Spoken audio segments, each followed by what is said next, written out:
For the introduction, and I want to thank the Great Plains Fire Science Exchange for hosting this today, and Sherry and everyone who made this possible.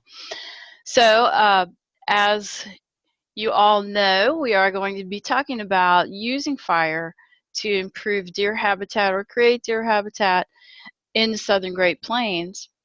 And I thought to focus our talk today, I would sort of frame it around some questions.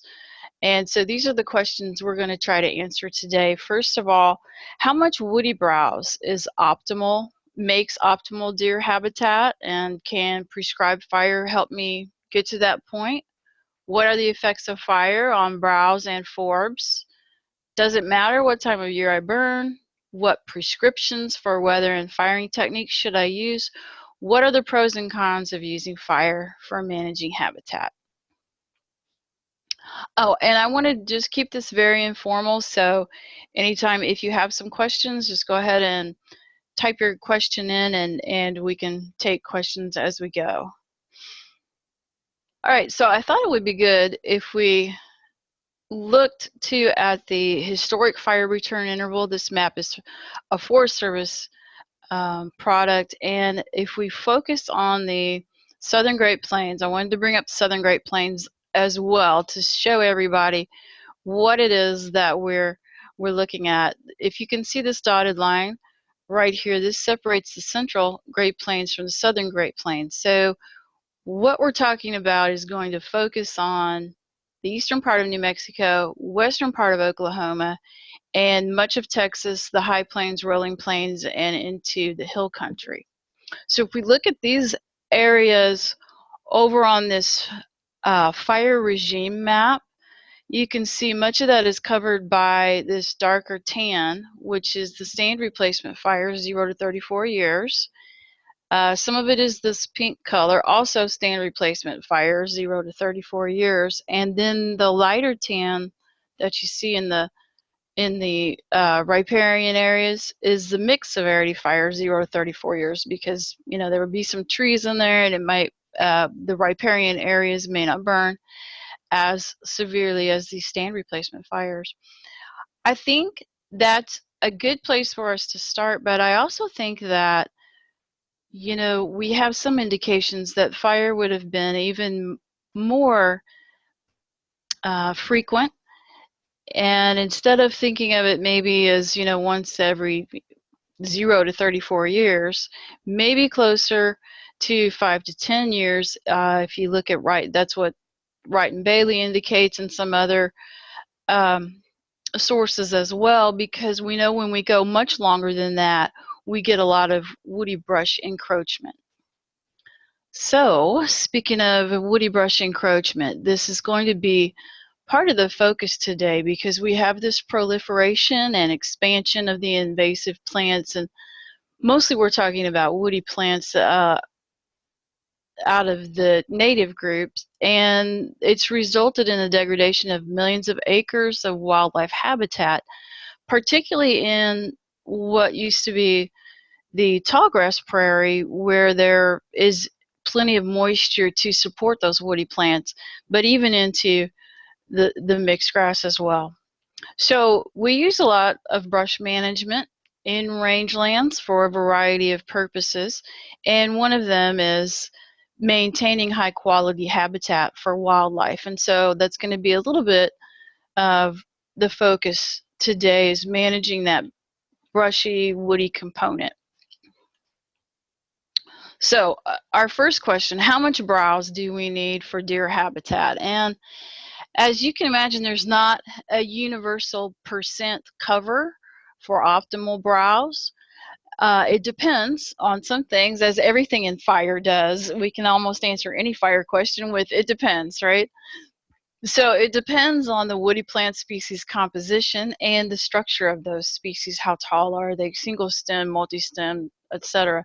It also depends a bit on topography. Where we have greater differences in topography, that can add some cover for deer. Just those differences in topography, so you need less woody plant cover.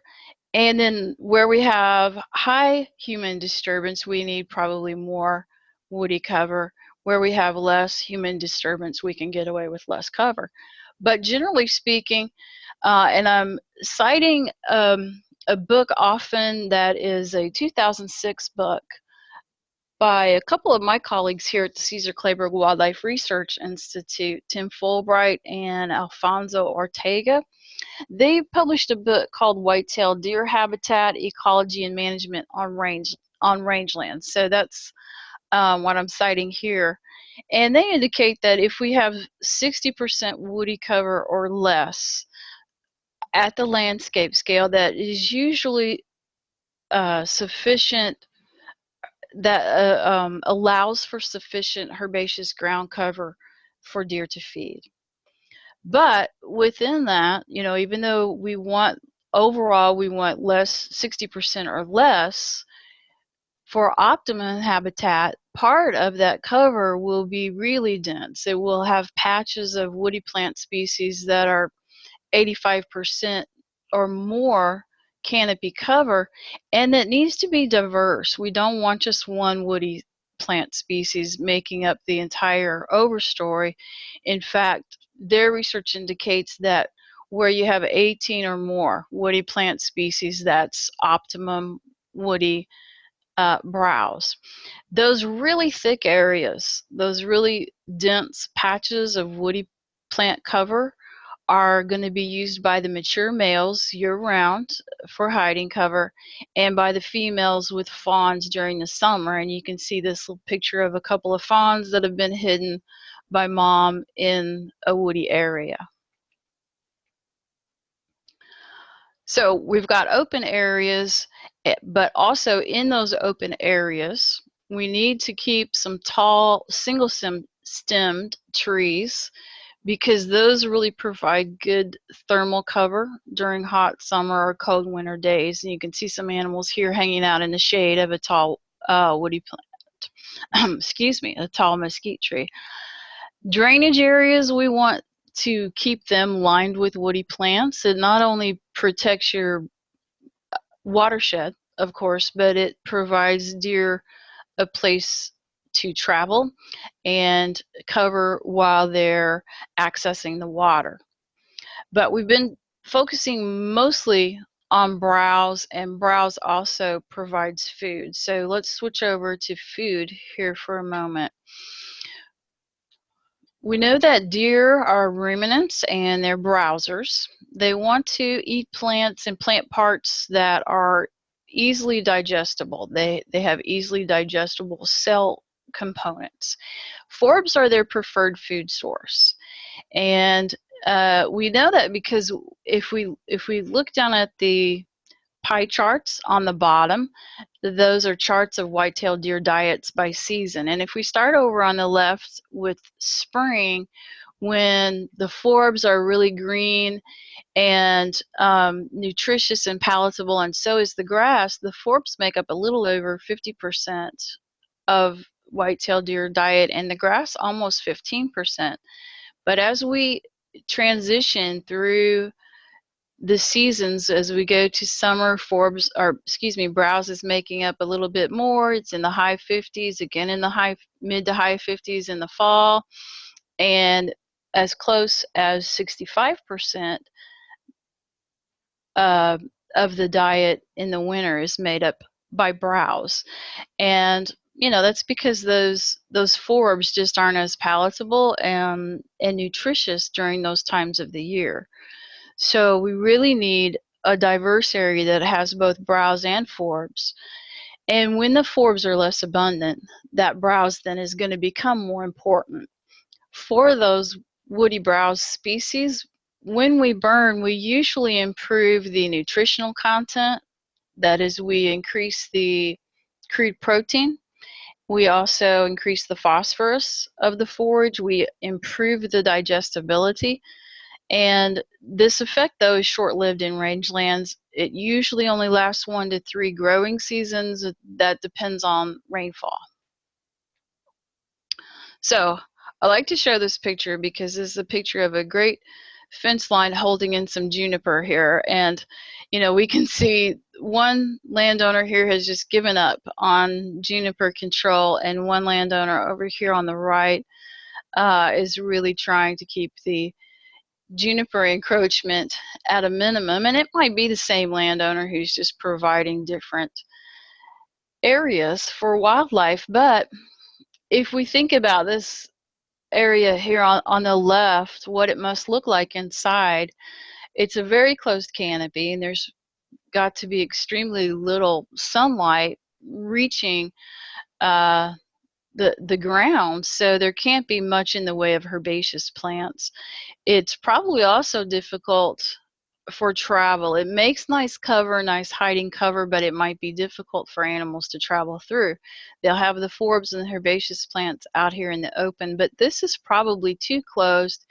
And of course, it looks like it's almost purely juniper, so we don't have that diversity that we want to see with the woody browse either. Okay, so let's move on to fire now. Fire effects on the browse. What can we do with fire and browse? And I want to focus for a few minutes on juniper. We're going to start with juniper. If we look at this graphic, this is from Wilson et al. In 2008. We can see the different juniper that we're dealing with here in the southern Great Plains. The eastern red cedar is really encroaching, you know, just marching west from the east. It's native to the eastern half of the country, but it has really been encroaching on the Great Plains. Then in the Texas, in the Texas Hill Country, we have the ash juniper, we have Redberry juniper in the rolling plains and high plains, and there's the one seeded in eastern New Mexico. So those are the junipers that we're dealing with, and all of them really are expanding their range. Eastern red cedar is getting the worst rap of all of them, but they're all expanding with lack of fire and some overgrazing in the past. So let's look at ash juniper in the Texas Hill Country and the eastern red cedar. These can be killed with fire. There was a study. I'm going to share a lot of studies with you because I think it helps to see other people's research, hear what they've found, instead of just, you know, some opinion. So in the Nebraska hills, there was a study to evaluate the efficiency of prescribed burning for reducing eastern red cedar. And they were successful in reducing the red cedar with prescribed burning. The mortality ranged from 55 to 82% over 2 different years of burning. And there is that wide range because they found much higher mortality in plots that had higher fuel loads, of course, on trees that were smaller to begin with, and in trees that were on west-facing slopes. Now, the west-facing slopes, they weren't really clear. It may have been that they burned hotter. It may have been that they had less soil moisture available to them to come back. But prescribed burning, then they also combined it with a mechanical treatment as a follow-up. The burning was first, and when they followed up with mechanical treatment, that resulted in mortality nearing 100%. So they recommended a fire return interval for controlling eastern red cedar at about 8 years. Again, give or take your rainfall, and you really need to be watching the plants to let the plants tell you when it's time to burn again. But the 8 years was the average that they recommended. If we switch over to Redberry juniper, though, which we find real commonly in the Texas plains and also in western Oklahoma, it readily resprouts, and so it's different than the other junipers. We can use fire to change the structure of the Redberry juniper, but not the composition. In other words, you know, the plants that are there before, they're going to be there after burning, but we can make them shorter plants, which makes them more accessible to deer for feeding. We can usually, we take them with burning, we take them from one large stem to several small stems. Again, that makes it more accessible. And repeated fires have to be used every 4 to 5 years. Now, if you just have outright too much redberry juniper and need to remove some of them to improve the habitat, herbicide really is the most effective way to kill the redberry juniper outright, because they do resprout with everything else that you use. So you can initially treat with herbicide, and then you can follow up with a prescribed fire in the next year, and that'll likely kill any remaining that are, weren't quite killed by the herbicide. It'll also kill any that have just germinated in that past year, and it'll encourage some grasses and forbs that may have been suppressed by that heavy juniper cover in the past. This is a picture that I took after the East Amarillo complex wildfires. Those wildfires happened in March of 2006, and I took this picture in September later that year, 2006. Now, that was a severe wildfire, very intense heat, as you know, when it was typical wildfire in that it happened in a drought year that had followed a couple of rainy years, so lots of primary production that got dried out, making for a whole lot of fine fuels. So it was a really intense fire, and you can see here that the redberry juniper are just sprouting readily right back. They don't care what happened above ground, they're just going to come right back. So now if we move on to a study that looked at a variety of woody plants, this study was conducted in northeastern Kansas. There were 7 watersheds that they studied over a period of 15 years. That's nice because this is not just your short-term 2 or 3 year study. They were able to get enough of these 4 species really to say something about. That was the eastern red cedar, common hackberry, honey locust, and American elm. In those 7 watersheds, they used 3 fire frequencies. High fire frequency were those watersheds that they burned every spring. Intermediate burned every 3 to 5 years, and the low fire frequencies only received 1 fire during those 15 years. In this study, they saw the density of all of those woody plants increase by 2 to 10-fold in every watershed except for those that were burned annually. So even the intermediate fire return interval did not have an impact on the woody plants. Bison were added to this study in 3 of the watersheds when there was about 4 years left.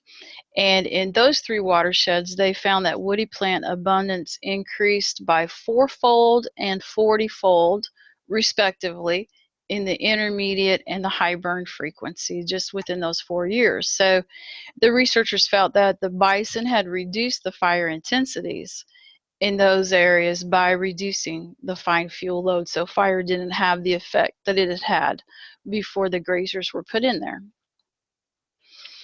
I've got some studies here, I think about 3 studies that are from out of the southern Great Plains area. They're further south in Texas, but I want to share them with you because the species that they looked at were the same species as we would find, farther north.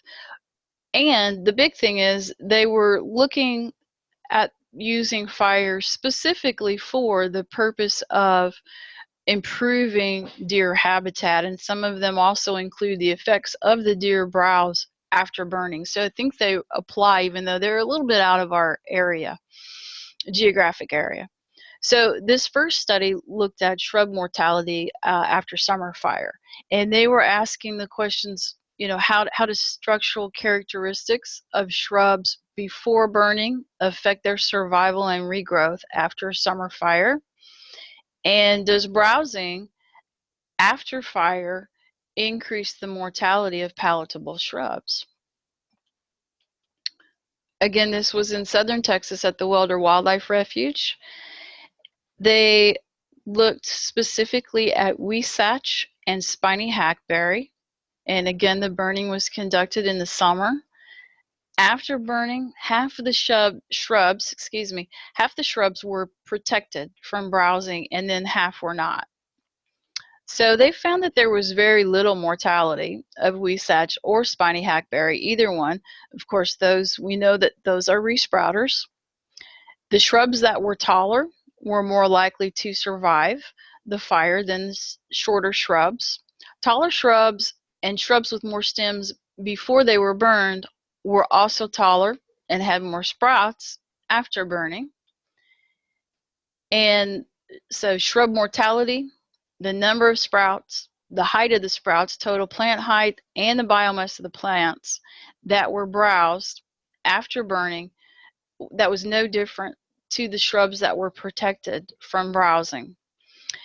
And so they recommended that burning take place more often, that we burn when the plants are shorter if we want to control the Huisache and the hackberry.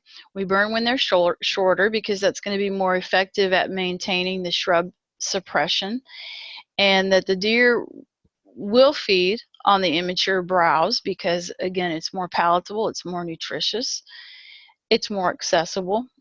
And also, we don't have to worry about deer browsing on our recently burned plants as they come back. We don't have to worry about that harming those plants. At low deer densities, the shrubs were able to compensate for that browsing pressure after burning.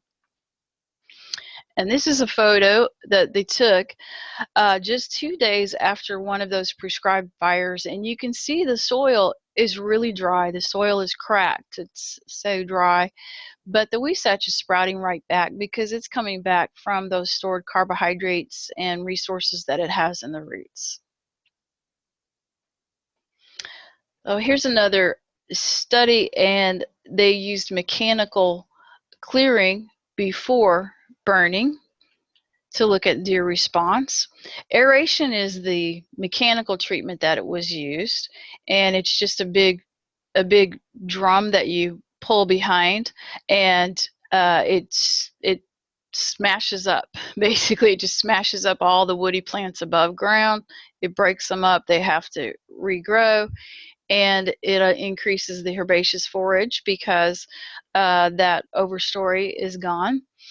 So after the initial treatment, they wanted to know if burning would be as effective as a maintenance treatment as another mechanical treatment. And specifically, they asked the questions about the tannins and the woody regrowth. Would burning decrease the tannins?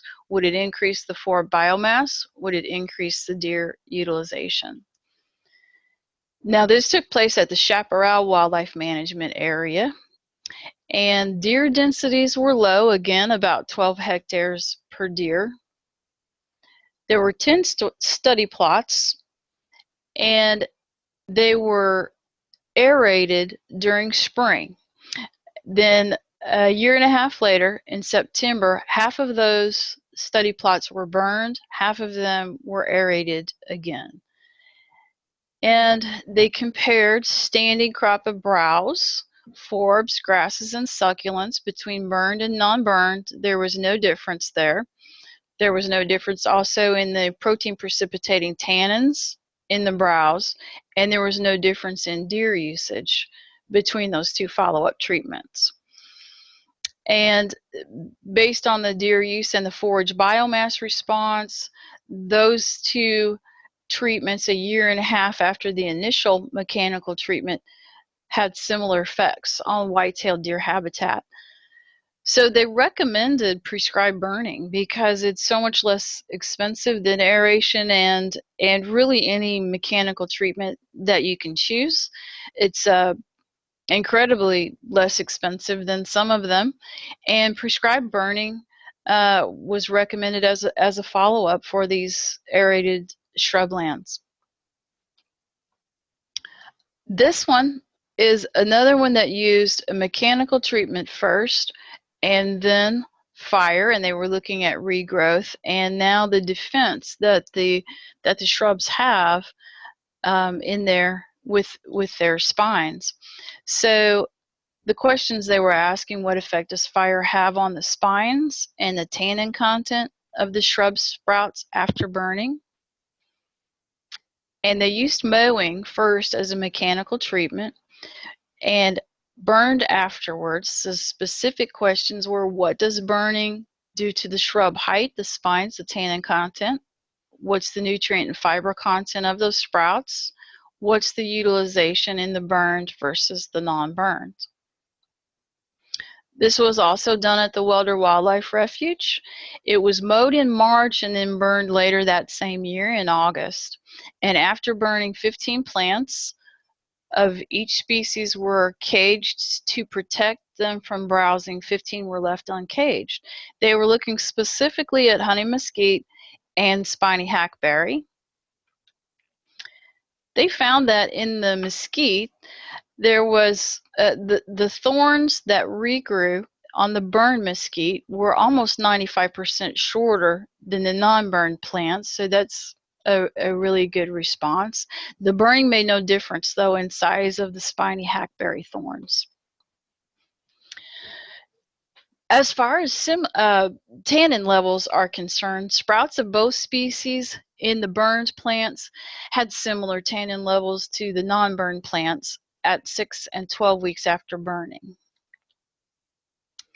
The burned honey mesquite sprouts had higher digestible dry matter, though, and more digestible energy than the non-burned plants, and the leaves from the burned spiny hackberry had higher crude protein and digestible protein than leaves from non-burned plants. And so we see, this is a really common outcome when we burn the woody browse, that it comes back much more digestible with the protein and digestibility and dry matter. So they recommended burning as a follow-up treatment to the initial mowing. It increased the nutritional value of the shrub sprouts.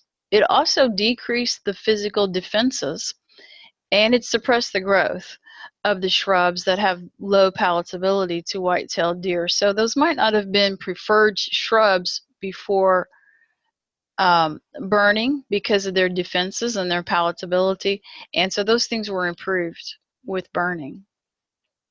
Now let's wrap up some shrub conclusions here. One of the first things I think that's really important to know when we talk about burning woody browse for deer, or really for any other reason, is that first of all we have to know what shrubs we're dealing with, and are they sprouters or resprouters. If you have non-sprouters, fire can reduce the canopy cover, and it can do that best, though, if you have adequate fine fuel so that you get a good burn with heat even under the canopies and around the trunks of those non-sprouting woody plants. If you have sprouters, though, what changes the most is the structure of those plants. Fire makes them shorter with more stems, improved nutrition. The stems don't necessarily have more thorns, and the sprouting shrubs are able to withstand low browsing pressure after burning, so that's not something we need to worry about. Now, we talked about forbs being so important during the spring when they're really green and palatable. Some of the preferred native forbs, and then there's a wide variety, but this is from a study that was done in Oklahoma. The preferred native forbs were found to be asters, lespedeza, mare's tail, tick clover, and some of the sunflowers. And again, you would just have to watch on your own properties to see which forbs the deer are interested in. And I think the forbs are going to work very similarly to each other, though. Now, this study goes all the way back to 1970. It's one of Dr. Wright's studies. He was doing some prescribed burning in the Texas High Plains, and the burns were done in March. And so this is important to remember, that these prescribed burns were done in March. Many of the forbs that he looked at were fewer after burning on the burn sites than they were in the non-burn sites. That includes the broomweed, the horsetail conisa, the warty euphorbia, western ragweed, and evax. Yarrow was the only one who that after burning, in the first 2 years after burning, was increased in the burn sites over the non-burning. And again, let's remember this was done in March. And I have a picture for you. This is another picture that I took after that East Amarillo complex wildfire in the Texas High Plains. It was a March wildfire, and if you look right down the middle of the picture, you see this left side of the photo is really green and lush. The right side of the photo is a lighter green, and there are more you know, maybe more dead, decadent plant parts over here, and the composition is different too. You can see a lot of what I call mare's tail over here on the left. This is the flank of the fire, just the northern flank. It was a wind-driven fire, so probably not any difference in fuels in the non-burned and the burned, but this is just the flank of the fire, and you could see it so well just a few months later, the difference that it made in the forbs community. So the forbs really can be affected by fire, and we need to think about the seasonal timing. We're going to talk about that again in a few minutes. This last one I want to show you included forbs. It also included native grasses. And this burning was done in an area that had been invaded by guinea grass, which of course is an exotic grass, and it just invades and becomes a very full canopy of guinea grass, outcompeting a lot of the natives. In this chart here, the red bars are the pre-treatment bars and blue bars are post-treatment bars.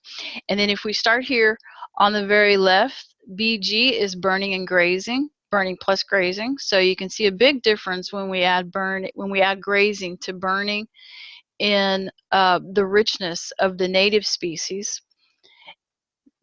The next set of bars is no burning, but grazing was used. So there again is a big difference pre-treatment in this grazed area that was not burned.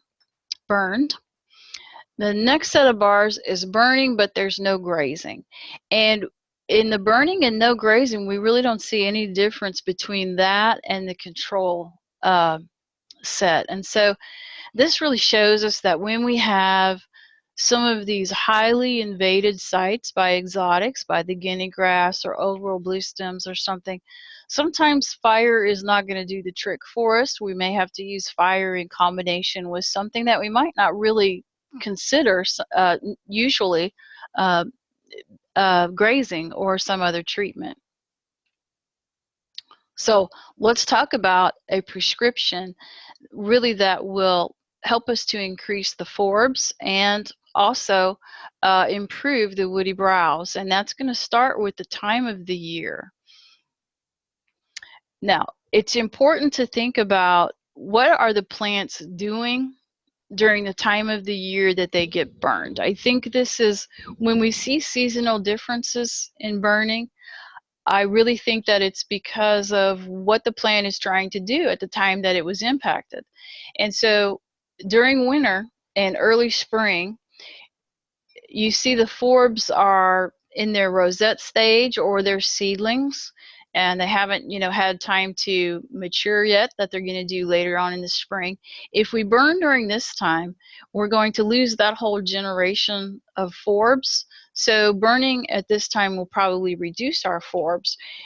However, if we burn during the late summer, most of the forbs have already, they've lived their life cycle, they've matured their seed, and the seeds are either, still on the seed head or they're on the ground. The grasses are in their long shoot stage, where the length between the nodes has increased. They're setting seed, they're sending carbohydrates to the roots. And burning during this late summer period can sort of spank the grasses just a little bit, and it gives the forbs a chance, it at least by removing the above ground biomass in the grasses, it gives the forbs a chance to really thrive. So burning during late summer should be optimal for the forbs. And it's important when we think about burning, it's important to really start with an inventory in your burning, in your planning phase, because you need to know what plants you have out there, how much you have. It helps you set your objectives. You're going to be able to determine which plants do I want to improve or increase, which plants do I want to decrease. Are there woody sprouters that have gotten too tall and we can knock them back, make them more accessible? What treatments then can you use to accomplish whatever it is that you're trying to accomplish? And you need to line up those treatments in a sequence. We talked about fine fuel, and I really want to stress to you that fine fuel is critical for getting a proper burn. I just realized I don't have this graph credited, but this graph is from Carlton Britton, who was at Texas Tech for many years. And over many years, he collected fine fuel loads, and also they were collecting fire temperatures. And you can see on this graph that as fine fuel load increases, the temperature of the fire, they collected the temperature at the ground level, and the temperature of the fire increases. So the fine fuel is really important when you're trying to knock back those woody browse plants or even kill them outright. Whenever we are disappointed, I think, with the way a prescribed burn turns out in rangelands, we didn't get the result that we wanted. So many times it's because we didn't have the adequate fine fuel. And you have to keep in mind that the grass is the fine fuel in rangeland. Grass is what carries your fire. If we look at this picture, you know, if you're considering burning a place like this, you might look out at it and say, well, there's a lot of fuel out there that should burn really well. And I can see some grasses, there's some little blue stem and other grasses in there, but if you got out and, you know, if we were able to walk around in this area right now, you'd see there's a lot of bare areas. There are a lot of spaces in between the grasses. There's a lot of woody plants out there too, and the woody plants might be consumed if they have, or they might catch fire if they have low fuel moisture, but they really don't contribute to carrying the fire across your pasture. You need to have a good load of grass fuels, and it needs to be a continuous a fuel bed as well to carry the fire. So if you think you've got that and you do decide to burn, this is a fire plan that we can follow, and I used it because it's maybe the most extreme, but the other plans are just adaptations of this. And you can see this is a throwback to Wright and Bailey, so there's nothing new and fancy here, but it still works. We start with mineral lines all the way around, and on the downwind side, if you're planning, in this photo, we're planning to use a southwest wind, a wind from the southwest. So on the downwind sides, that's the east side and the north side, we would do double mineral lines, and we would burn out the areas in between those double mineral lines to create black lines for our head fire.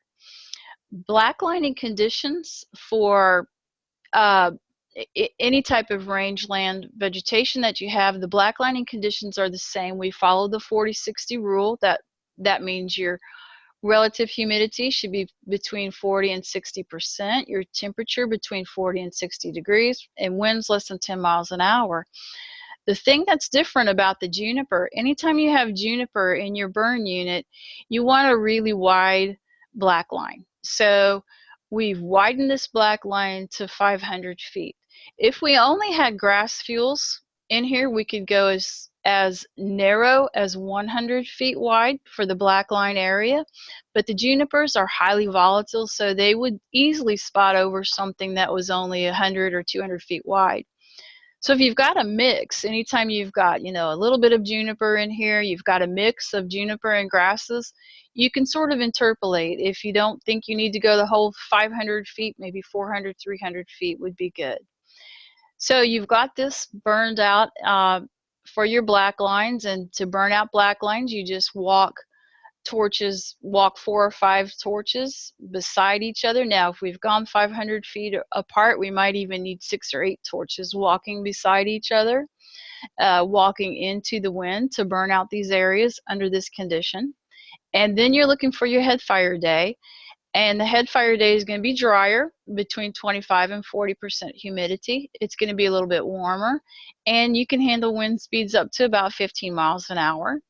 And you could start a torch right here on the northwest corner, walk it down to the southwest corner, and at the same time start a torch at the southeast corner, and again walk it towards the southwest corner. And then these two would be putting down fire that would pull together in the center, instead of rushing downwind, excuse me, towards your black lines with a lot of energy, enough energy maybe to spot over. They're going to pull together in the middle, and the greatest intensity will be here in the center. And like I say, you can adapt this to any rangeland situation. You just don't need as wide a fire line if you don't have the juniper. So let's sum it up. Can prescribed fire create good habitat or improve good habitat? What are those effects of fire on deer habitat? First of all, we know we can use fire to increase the yield of the herbaceous plants. We can increase the nutritional quality, the accessibility, and the palatability of the browse also. We can use fire to create more patches. We can provide more diversity in food and cover for deer with burning, and we can create openings for feeding as well. The openings that your deer are going to feed in should be about 20 acres in size. So you want to give them nice big openings, but they're going to be interspersed within your overall matrix of woodlands that would include those really thick, you know, brush cover of 85% or more canopy cover, but with high diversity. You're going to have travel corridors that are wooded, and then it also gives them some bedding sites as well. So let's talk about pros and cons to finish up. Pros and cons of using fire as opposed to some other means is what I want to talk about here. First of all, fire is cheaper. It's, you know, it's just flat out less expensive than any chemical or mechanical treatment that I'm aware of, even if you own the equipment. It's less damaging to the soil than the mechanical treatments are. Most of the mechanical treatments really tear up your topsoil, and that, you know, that to me is sometimes just not worth it. And it's a natural occurrence. So all we're doing is reintroducing this natural occurrence on the land. One of the bad things, though, sometimes if we don't have enough fine fuel, we're going to have dismal results, and we're not going to be happy with the outcome of the prescribed fire. So if we have severely degraded rangeland, it really makes for a poor candidate. One thing you can do if you have livestock is to remove the livestock, at least for a growing season, but maybe even for a whole year or two. Remove the livestock, and that will help build up the grass fuel load, and you might then have enough fine fuel to get really good results with a prescribed burn. If that's not the case, though, you might have to start with mechanical or chemical treatments before you can then use fire as your maintenance treatment if you have too much browse, let's say. If you don't get rainfall following fire, sometimes your habitat is not improved immediately, and you know how that goes. That's just, you just kind of hold your fingers and or cross your fingers and hold your breath and wait. because you don't have any control over the rainfall that's going to fall afterwards, it's important to make sure that you have soil moisture before you burn. You know, you want some good soil moisture so that your plants can go ahead and start coming right back, your herbaceous plants, even if they don't get rainfall for a few weeks or months. And, you know, worst case scenario, if we don't time the fire properly, we could make the habitat worse temporarily by eliminating the forbs. Now, if you don't want to do summer burning, if you want to stick to winter burning and your objectives are just to reduce your woody browse cover, you might be able to accept that. You know, we're going to do the winter burn, we might lose some forbs, but we're going to improve our woody browse cover. And then maybe once you've reduced those woody fuels, especially if you have juniper, then you might feel safer switching over to a summer burn regime after that. So that really wraps up what I wanted to talk about today, and I want to thank everybody for joining and listening, just giving audience today. I can take questions if you have them. Sandra, there's a question here. What differences in deer diet and preferences might we see further north in the central and northern Great Plains? What difference in what? In deer diet and preferences. In deer diet and preferences.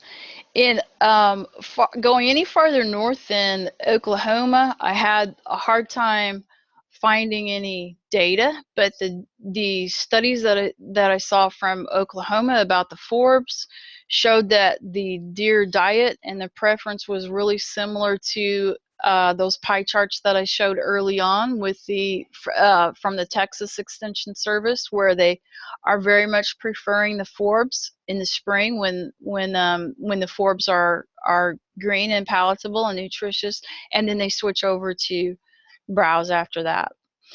Now, you know, the species might change a little bit, but that's still the seasonal preference for them. Okay, just a reminder, if you want to ask a question, there is a bar. If you run your cursor down to the bottom of your screen, the black bar will appear, and there's a little icon that says chat by it, and if you click on that, you can ask a question.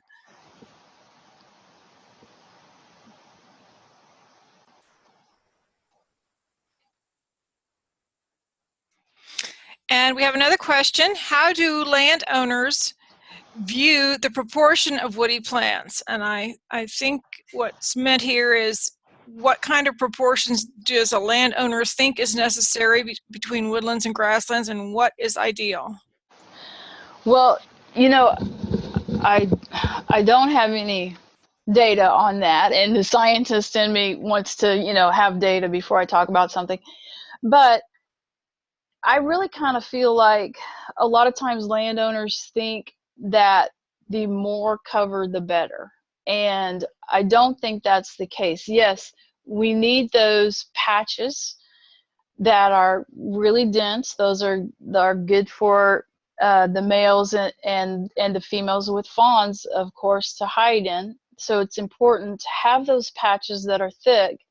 But like I said in the beginning, probably an optimal percent cover of woody browse over your whole ranch or over your whole management area or landscape, whatever you want to call it, is probably 60% or less, because you need plenty of area that's open, enough that the herbaceous plants can grow, because they really do depend on them, especially in the spring and summer.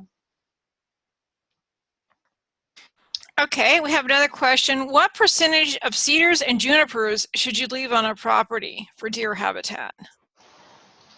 You know, if the cedars, if the juniper is all you have, then you know, sometimes you have to make do with what you have.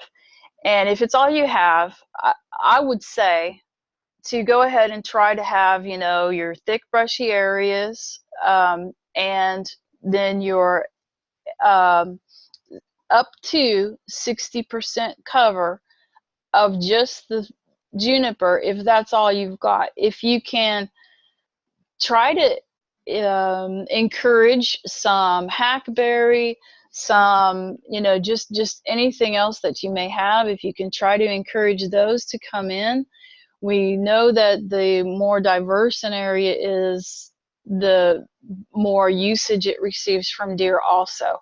But if sometimes juniper is all we have. So if you have to go with 100% juniper, then as far as your woody plant is component is concerned, then go with the 100% juniper, but make sure that you've got those patches that are very thick, but then you've got open areas where the forbs can grow, because they need, the herbaceous plants need really a lot of open areas. So about 40% should be cedars and 40% should be open for herbaceous plants and 60% cedars.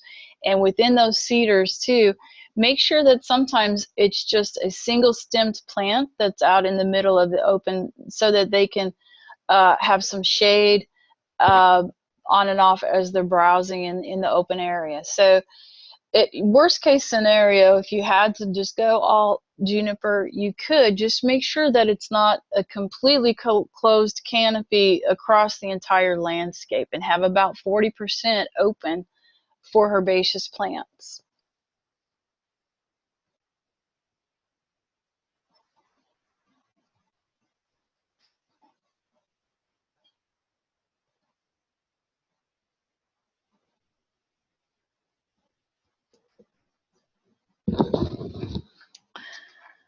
I hope that answered that question. And thank you all very much for joining us today. Thank you, Sandra, so much for sharing your expertise. Thank you. I really appreciate it. It was fun. For the audience, this presentation has been recorded and it will be posted on the Great Plains Fire Science Exchange website. Thanks so much for coming today.